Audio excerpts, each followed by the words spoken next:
Depuis 50 ans, Jérusalem est entièrement contrôlée par les Israéliens. De 1949 à 1967, la ville fut divisée en deux. L'ouest, juif, administré par Israël, l'est, arabe, contrôlé par la Jordanie. Aujourd'hui, cette frontière n'existe plus.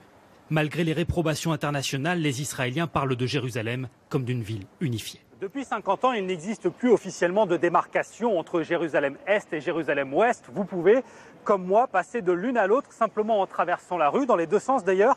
Mais dans les faits, vous allez voir qu'il reste bien deux villes très différentes. Pour vous aider à comprendre, nous vous présentons ces deux interlocuteurs. Michael Leff est israélien. Il habite à Jérusalem, dans ce quartier cossu de l'ouest de la ville, majoritairement juif. On a les cafés, on a la piscine qui a déménagé à côté, on a le cinéma. Ziad Amouri est un Palestinien de Jérusalem. Il dispose d'une carte de résident accordée par l'État hébreu et vit dans ce quartier de l'est de la ville, majoritairement arabe. Regardez l'état de nos routes et de nos poubelles, alors qu'à l'ouest, ils nettoient tous les jours. Aux rues étroites et sales de l'est succèdent de larges et propres avenues à l'ouest.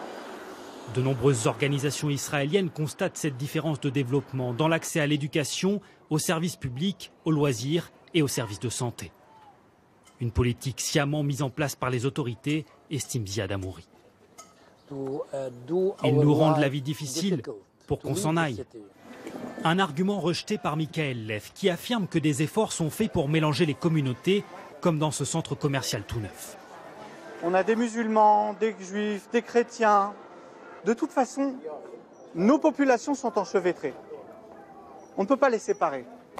Il reconnaît tout de même que rares sont les Israéliens qui se rendent à l'est de la ville par crainte pour leur sécurité et n'envisage pas pour autant la partition de la cité, comme le demandent les Palestiniens.